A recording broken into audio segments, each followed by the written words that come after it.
rendons grâce au Seigneur pour la vie, pour le souffle de vie, parce qu'il nous a encore réveillés d'entre les morts ce matin. Nous lui rendons toute la gloire. Eh bien, nous sommes encore là dans ce tout nouveau numéro de votre émission matinale, qui est le Breakfast Divin, qui est une émission qui passe sur Ex-Champion Télévision chaque matin, de lundi à vendredi. Et cette émission s'attelle à nous délivrer notre petit déjeuner spirituel pour nous permettre de bien amorcer notre journée. Et bien, avant de découvrir le Breakfast Divin, je commence toujours par la salutation, me tournant vers mon frère de tous les jours, M. Cyril. Bonjour et bienvenue sur ce plateau. Bonjour, cher Becky, et merci beaucoup. Je suis très béni d'être là ce matin encore sur ce plateau pour partager ensemble avec le peuple de Dieu voilà, ce repas que notre Père spirituel, Apoyama Enadra, va encore nous servir aujourd'hui. Ces repas qui nous permettent véritablement de réussir chaque journée. Et c'est le lieu de dire merci beaucoup à Papa pour voilà, ces repas qu'il nous donne et nous le célébrons, nous l'honorons. Merci pour tout le travail qu'il a abattu et qu'il continue d'abattre pour que le peuple de Dieu, le corps du Christ, soit véritablement équipé et puisse véritablement accomplir sa destinée sur cette terre. Donc, Papa, merci beaucoup d'avoir répondu à l'appel de Dieu pour votre vie. Et à côté de Papa, je veux également honorer, célébrer notre maman d'amour, qui est une force tranquille, mais quand même qui nous motive et nous soutient beaucoup. Vous savez, bon, on met tout dans le sang de Jésus. Je veux dire à maman que maman, nous vous aimons beaucoup. Rien qu'en vous voyant agir, enseigner, prêcher, prier, nous sommes beaucoup c'est-à-dire motivés pour faire mieux pour le Seigneur. Merci beaucoup pour ces exemples très, très agréables que vous êtes pour nous. Et je veux également saluer ce matin tous ceux qui ont choisi cette chaîne de la démonstration de la puissance du Christ pour voilà, se nourrir avant de démarrer la journée. Vous faites bien. Le diable est sous votre pied. Nous voyons la gloire de Dieu sur votre vie et vous êtes plus que vainqueur en toutes choses. Amen. Vous êtes plus que vainqueur en toutes choses. Amen. Eh bien, allons tous ensemble découvrir quel est le petit déjeuner ou la nourriture spirituelle d'aujourd'hui.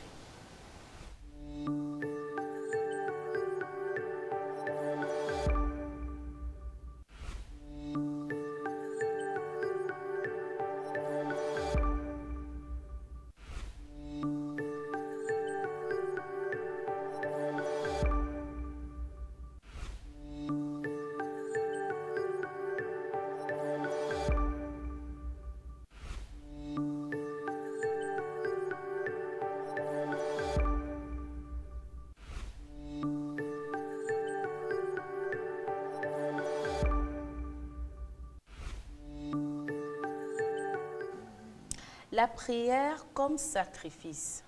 La prière comme sacrifice. Tel est le thème d'aujourd'hui. Et pour test biblique, nous allons dans Jacques 5, le verset 16.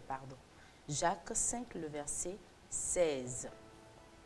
La prière fervente du juste a une grande efficacité. La prière fervente du juste a une grande efficacité. Amen.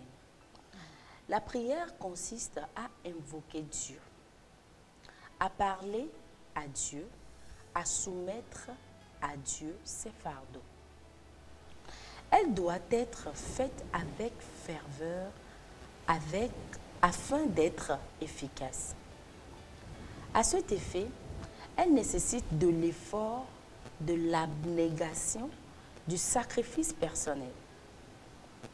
Dans un monde où tout le monde est pressé, où chacun a une pile d'activités à faire chaque jour, où chacun est prêt à dire « je n'ai pas de temps », accepter de faire l'effort sur soi pour consacrer 1 heure, 2 heures ou même 3 heures à la prière, c'est un sacrifice.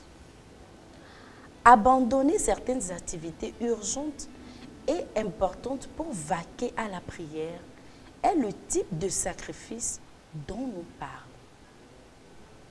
Cette offrande sacrificielle qu'est l'effort dans la prière monte vers Dieu comme une odeur de graisse animale, graisse qui crépite sur le feu et qui sent bon comme un parfum. Cet effort continu dans la prière, Christ l'a toujours enseigné. Comme l'effort est le sacrifice et que tout sacrifice animal ou humain se concrétise par du sang versé, voilà pourquoi Christ a fait le sacrifice de prière dans le jardin de Gethsémani jusqu'à ce que sa sueur devint comme des grumeaux de sang. La Bible déclare, je cite, « Étant en agonie, il priait plus instamment et sa sueur devint comme des grumeaux de sang qui tombaient à terre. » Nous allons le voir dans Luc 22, le verset 44. Physiologiquement, la sueur n'apparaît chez un homme normal que quand il est en train de faire beaucoup d'efforts.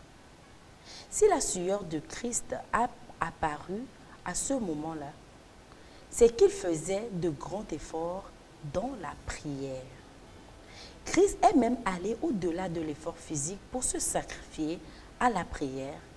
Là, il y a eu sacrifice. En effet, Christ Jésus s'est immolé à la prière dans le jardin de Gethsémani. C'était la première fois, la première prière intense du Seigneur. C'est cette prière qu'il a soutenue jusqu'à la croix et il lui a permis de mourir pour nous. Cette prière a aussi produit une odeur agréable car Dieu l'a exaucée conformément à son plan. Bien-aimés, pour que votre prière ait une efficacité, vous devez la pratiquer comme un sacrifice. Cela requiert de vous de l'effort, de l'abnégation, de la ferveur, de la persévérance et de la constance. Que le Seigneur vous bénisse. Amen. Amen. La prière comme sacrifice. La prière comme sacrifice. Et Papa nous donne l'exemple de notre Seigneur Jésus-Christ qui avait prié dans le jardin de Gethsémani jusqu'à ce que sa sueur devint des grumeaux de sang. On sentait que Jésus avait vraiment prié. Jusqu'à la Bible dit maintenant que sa prière est devenue comme un sacrifice. Parce qu'il faisait, il faisait de grands efforts en priant. Là, quand on dépasse certains niveaux dans la prière, c'est on peut l'appeler maintenant un sacrifice de prière. Eh bien, merci beaucoup à Papa pour cette révélation ce jour. Eh bien, Monsieur Cyril, je vous passe la parole. Là, merci beaucoup. Merci beaucoup à l'homme de Dieu aussi pour cette révélation. Et la prière comme sacrifice. Merci beaucoup. Papa a tellement détaillé, il est allé dans les profondeurs.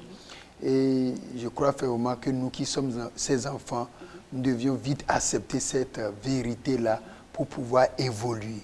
Lorsque la prière devient un sacrifice, lorsque la prière n'est pas seulement émotionnelle, lorsqu'elle n'est pas seulement circonstancielle, c'est-à-dire lorsqu'on le veut ou bien on ne veut pas, mais lorsqu'on prend véritablement sur nous de pratiquer cet exercice spirituel qu'on appelle la prière. La prière, lorsque la prière intervient comme un sacrifice, ça dégage une odeur agréable devant le trône de Dieu et ça fait que Dieu nous répond. Dieu nous répond. C'est quelque chose que nous voyons dans la vie de notre Père spirituel, quelque chose avec laquelle nous on est habitués au ministère des Amis du Christ.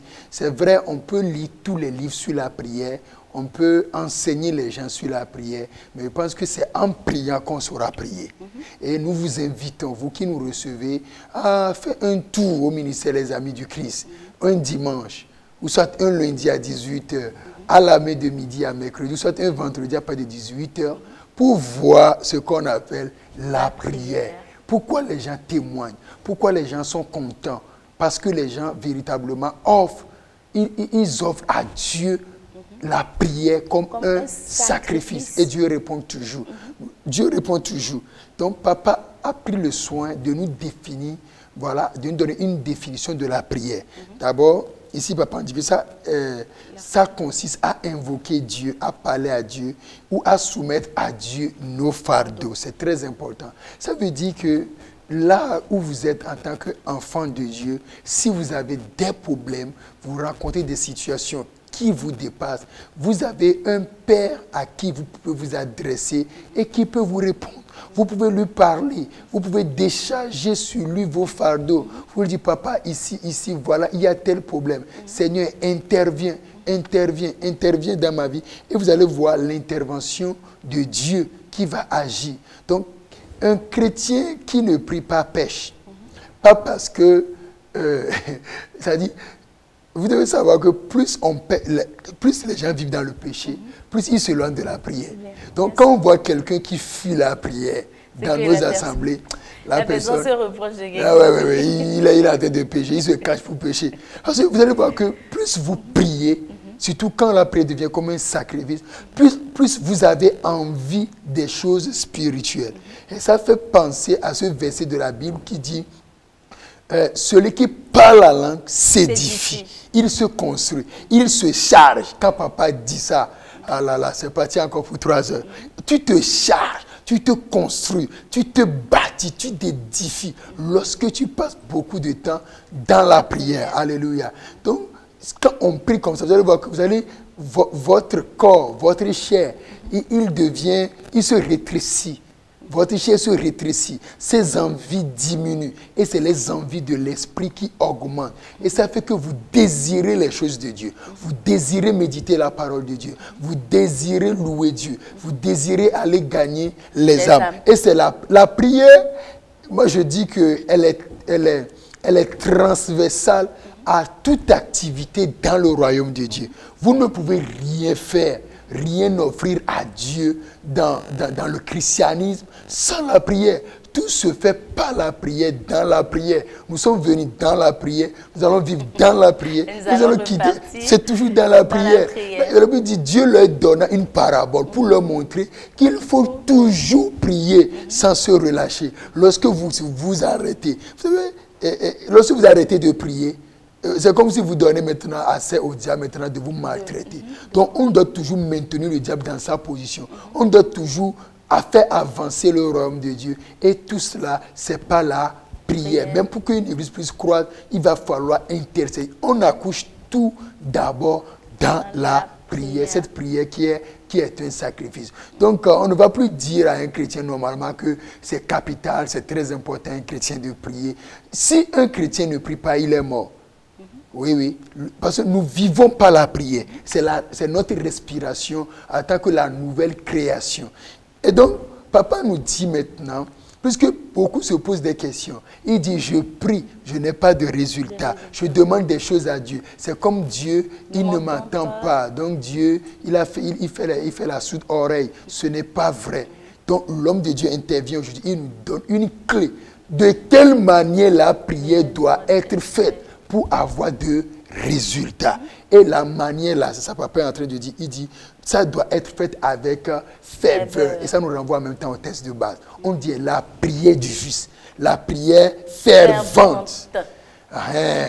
Et la prière fervente, c'est important. Il y a la ferveur qui doit accompagner la prière. Ça veut dire que, autrement dit, la prière nonchalante, la prière silencieusement silencieuse n'a pas de résultat. Ça ne dépasse même pas votre plafond. Elle dit, vous êtes en train de créer une atmosphère. Juste dans la chambre. Voilà. Il n'y a pas encore du feu. Alléluia. Donc, il va falloir la ferveur afin d'être efficace. Et papa dit que cette ferveur-là, papa a tout détaillé. Il dit, il y a l'effort dedans, il y a l'abnégation, il y a le sacrifice personnel.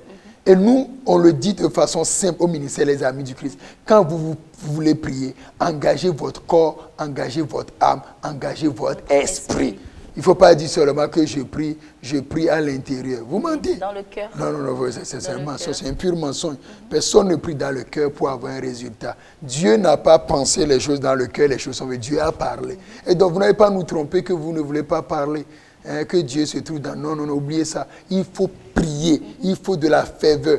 Et puis, il y a ce passage-là de... C'est d'abord l'histoire de Gethsemane, où on a vu celui-là qui est notre modèle. La Bible l'appelle le premier-né d'entre plusieurs frères. C'est-à-dire notre grand frère Jésus. Lorsqu'il est venu là, quand il voulait prier, il allait dans les lieux arides. Il allait dans les déserts, dans les montagnes. Pourquoi? Parce qu'il criait à haute voix. Il criait. Et comment on le sait? Dans un passage de Hébreux 7, je pense, dans Hébreux 7, la Bible dit, c'est lui qui, dans les jours de sa chair, présentait à Dieu ces requêtes-là avec de grands cris. Ce n'est pas avec des cris, hein, avec de grands cris et avec des larmes. Quelle est la dernière fois que vous avez prié avec de grands cris? Quelle est la dernière fois que vous avez prié avec des larmes? Parce qu'il y a des prières liquides aussi. Donc, le problème n'est pas de dire, non, qu'est-ce qu'ils sont en train de raconter? Non. Essayez ce que nous disons aussi, voir. Voilà. Tu as déposé, tu as fait une demande d'emploi, tu as fait une demande de visa, tu as soumis quelque chose, un projet à quelqu'un, tu attends un financement, peut-être il y a un miracle que tu attends. Essaie la prière avec de grands cris et on va voir. Essaie la prière fervente et on va voir. Alléluia. Et on parle de l'abnégation. Ça veut dire que prenez du temps aujourd'hui, dit, ok, tel problème-là, je dois trouver la solution. Je dois trouver la solution. Et vous vous enfermez dans une chambre et vous commencez par prier et vous criez. Ah, je ne vais pas faire d'exemple ici parce que je sens de vous expliquer comment prier. Pas un exemple. Pas un exemple, mais voilà, on n'a qu'à calmer les esprits. Nous sommes sur un plateau. Mais quand vous suivez la chaîne de la démonstration du Christ et que vous suivez nos enseignements, les temps de prière même avec le prophète David, vous voyez comment on prie. Et pour les témoignages viennent. Il y a cette émission-là, à l'heure de ton miracle, que papa fait. Et parfois, le prophète David, vous allez voir comment est-ce que les papas même prient. Quand papa même enseigne, il donne les requêtes. Il dit priez, faites des déclarations, parlez comme ça. Papa même crie. Papa crie. Qui êtes-vous? Pour ne pas crier. Pour ne pas crier. Pour être là et en train d'amadouer Dieu.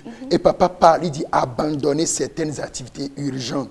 Important pour vaquer à la prière est un type de sacrifice. Quel type de chrétiens nous avons aujourd'hui? Les chrétiens de dimanche. Et les chrétiens fast-foods. Les chrétiens qui veulent tous les miracles. Ça dit que l'homme de Dieu vient lui-même. L'homme de Dieu, il s'efforce pour trouver la révélation, la suite de votre problème. Lui-même, il n'a qu'à le régler. Lui-même, il n'a qu'à mettre ça dans votre bouche. Quel type de chrétien sommes-nous devenus? Est-ce que vous voyez? Donc, c'est pourquoi un chrétien ne doit pas fuir même les cultes de la semaine. Parce que plus dans les cultes de la semaine, on a beaucoup de temps pour prier. Donc, que ce soit personnel ou bien de façon collective à l'église, ne fuyons pas la prière. Pourquoi le diable fait en sorte que nous soyons occupés à ces heures-là? Parce qu'il sait que si on participe ou bien si on assiste à ces programmes-là, on va juste être libéré, on va quitter son joug. Il ne veut pas. Voilà pourquoi vous êtes tellement occupés. Alors apprenons à dégager un temps dans la journée pour prier. Et nous, pour moi personnellement, j'ai appris la prière avec l'homme de Dieu. L'homme de Dieu, la prière, c'est un hôtel de prière. Papa prie. Donc quand on le voit prier, nous aussi nous sommes motivés. Vous pouvez imaginer que papa dit, il y a des choses que papa dit, vous ne pouvez pas rester là en train de murmurer vos lèvres. Papa dit que d'abord la prière est difficile. Il ne faut pas qu'on se trompe. Donc ce n'est pas facile de prier. Si c'était facile, tout le monde allait le faire. Donc si vous êtes en train de faire comme tout le monde, vous aurez les résultats de tout le monde. Vous voyez. Mais il faut faire différemment. Il faut prier avec ferveur, avec énergie. Et donc l'homme de Dieu, il prie. Et papa nous dit que lorsque on se fatigue dans la prière, lorsque vous avez dit que vous allez prier 1 heure, et déjà autour de 15 minutes, vous commencez par bailler. Vous commencez par bailler. Ok, sachez que d'abord il y a les attaques. Vous continuez jusqu'à 30 minutes. Vous êtes complètement fatigué. Votre ennemi aussi est fatigué. Mais quelqu'un doit abdiquer. quelqu'un doit abandonner. Moi, quand je me rappelle de ça, parce que je suis tellement fatigué en ce moment, donc le diable aussi est fatigué. Mais nous sommes sur un terrain de ring. Quelqu'un doit tomber. Ce n'est pas moi qui vais tomber. Je dois persister. Je dois rester là. Est-ce que vous comprenez? Et c'est lorsqu'on est dormi que la prière véritablement commence. Donc, physiquement, on a vu Jésus-Christ prier au point où les nerfs ont lâché. Les nerfs ont lâché. Et le sang est sorti, même pas ses pores. C'est ça. On dit que même sa sueur est devenue comme des grumeaux de sang. Quelle est la dernière fois que vous avez prié et la sueur est sortie? Même d'un climatiseur, la sueur peut sortir. Oui. Si vous priez effectivement avec ferveur. La prière de Gethsemane, papa nous dit que c'est une prière qui a permis à Jésus d'accepter le reste. Il a trouvé la force nécessaire d'aller jusqu'au bout de sa mission. D'aller jusqu'au bout de sa mission. Donc, vous voulez avoir une journée réussie aujourd'hui. Levez-vous très tôt. Passez un temps, après avoir reçu les enseignements comme ça, même vous êtes au volant, criez. Criez, priez, parlez en langue, vociférez, dites des mystères, et vous allez voir que votre vie ne sera plus jamais la même. Donc, papa dit que cela requiert de l'effort. Il faut bouger, il faut marcher, il faut taper les mains, il faut sauter. C'est ça. Il faut courir. Il faut courir s'il faut courir. Pour que ton miracle puisse courir et arriver. C'est prophétique même. Donc, il faut de la persévérance. Et papa dit qu'il faut aussi de la constance. Quelqu'un qui prie longtemps le lundi. Et puis, il se repose, c'est parti pour l'autre lundi. Ça aussi, oh bro, il n'y a pas la discipline. Donc, vous comprenez, donc apprenons à programmer. C'est-à-dire qu'il faut planifier la prière. De telle heure à telle heure, je suis avec Dieu, je suis en train de prier. Et vous allez voir que vous allez vivre toutes les réalités que la Bible dit. La Bible va devenir tellement vraie, va devenir tellement vraie pour vous. Vous allez voir des anges, vous allez avoir des visions. Vous allez être heureux. Et donc, apprenons à offrir la prière comme un sacrifice à Dieu. Amen. Amen. Apprenons à offrir la prière comme un sacrifice à Dieu. Apprenons à offrir la prière comme un sacrifice à Dieu. Je pense que c'est dans Romains, Dieu dit, je pense que c'est Paul qui dit offrez vos corps en sacrifice vivant, agréable. C'est dans Romains. Oui, c'est dans Romains. Donc, la prière comme sacrifice, nous pouvons offrir la prière à Dieu comme un sacrifice de bonne odeur et nous allons voir les ossements de nos prières. Merci beaucoup, M. Cyril. Merci, surtout à notre cher papa qui nous envoie ce briefast divin pour nous aider à pousser ou bien à nous propulser dans notre destinée. Eh bien, merci de nous avoir suivis. N'oubliez pas de mettre en pratique tout ce que vous recevez sur ce plateau et vous allez voir votre vie changer en un rien de temps. Passez une excellente journée. À demain.